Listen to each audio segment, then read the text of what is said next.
All right, so get this. Today's deep dive, we're jumping headfirst into Roblox. Roblox. Yeah. Well, Murder Mystery 2, to be exact. Okay, I'm intrigued. And what's our source material for this deep dive? You're going to love this. We've got this transcript from a Let's Play on the Hamiltronplayz channel. It's two friends, Kieran and Hamilton, or Hammy, as you'll quickly learn, just messing around in the game. Sounds fun. But what makes this particular Let's Play so deep dive worthy? It's deceptively simple. Yeah. Right. But trust me, as you listen to these guys, you start to pick up on these fascinating dynamics. You can practically see their friendship play out, even through the text. I see. So it's like we're not just observing the game, we're observing a friendship in action within this virtual world. Exactly. And what's cool is that it's not like some super serious competitive match. They're just goofing around, and that actually makes it even more revealing. Oh, absolutely. When people let their guard down, that's when the real insights emerge. Totally. Like right off the bat, Kieran's going on about his coconut. His coconut. Yeah. I don't even know if coconuts are a thing in Murder Mystery 2, but he's bragging about it. Light chuckle. The classic pride of virtual possessions.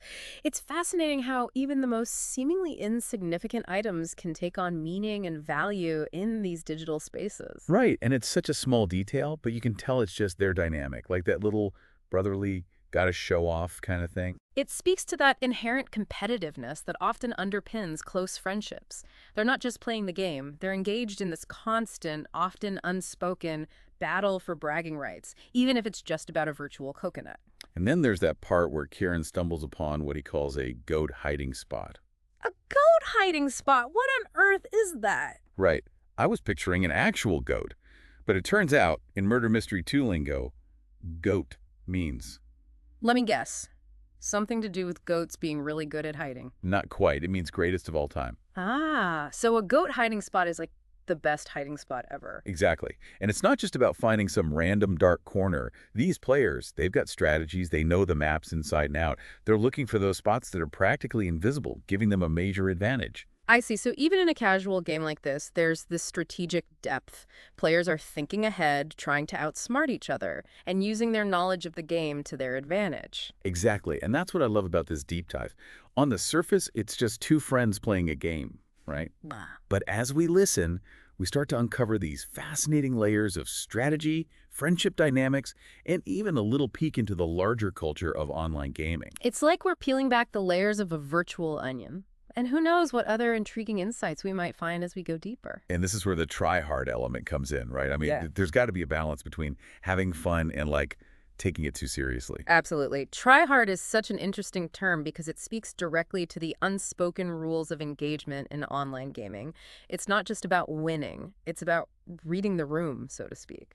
Oh, totally. Like, you don't want to be that person who shows up with a laminated strategy guide to a casual game night. Precisely. It's about gauging the overall vibe and playing in a way that respects everyone's experience. Right, because if everyone else is just chilling, messing around, and you're going all out with meta strategies, it kind of throws things off. Exactly. It's like showing up to a friendly backyard game with a team of professional athletes. Okay, that's a perfect analogy. Yeah. So it's not just about the game itself, it's about the social dynamics at play. Absolutely. And it's something that Kieran and Hemi navigate really well throughout this Let's Play, like that part where Kieran is trying to guide Hammy through the game. But yeah, and Hammy's clearly a little lost. A little lost is putting it mildly. Yeah. At one point, he even accidentally types Hammy run in the chat.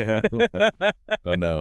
Talk about giving away your position. Right. It's those kinds of moments that make online gaming so unpredictable and hilarious.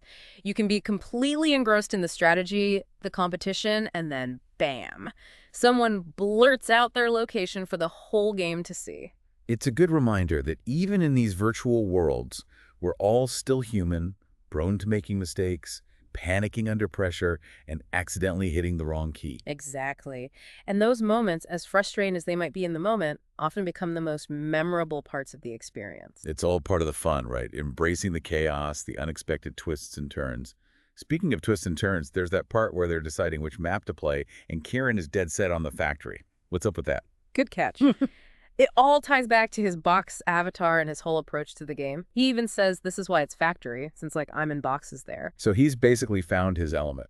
Precisely. It's like he's discovered this virtual space where his chosen strategy, his preferred playstyle just thrives. And he's not shy about sharing his wisdom with Hammy. He's constantly feeding him tips like a virtual mentor. Absolutely. And that mentorship aspect is something we often overlook in online gaming. We tend to focus on the competition, the individual achievements, but there's this whole other layer of collaboration, guidance, and knowledge sharing that often goes unnoticed. It's like the difference between, say, reading a textbook and having a conversation with an expert. Exactly. The direct interaction, the back and forth, it creates a much richer learning experience. And you can really see that dynamic playing out between Kieran and Hammy. Yeah. Kieran's not just trying to win, he wants Hammy to succeed too. He's almost like a coach, guiding his teammate to victory. And isn't that a fascinating reflection of their real-life friendship? It makes you wonder how much of their online interactions mirror their offline dynamic. Yeah, it makes you wonder, like, does Kieran give off coach vibes in real life too? Or is it something about the gaming environment that brings out that side of him? It's a great question. It speaks to how these online spaces can be both a reflection of ourselves and a space to explore different aspects of our personalities. But let's talk about this specific game for a second, because there is a moment, like you said, where the intensity just ramps up. You mean that part where Kieran's trying to describe the map and it's like he's narrating a movie in real time? Exactly. He's like, there's a guy right over here. 3, 2, 1. There's a guy in the movie theater. I love that part. You can practically hear the adrenaline in his voice, even just reading the transcript. It highlights the immersive nature of these games, even when they're not visually as realistic as some of the other popular titles out there. Right. It's not about photorealism. It's about the mental space you occupy when you're in the zone. Precisely. Surroundings. And even the simplest actions become charged with this electric energy. And then, just when you think things can't get any more chaotic, they do.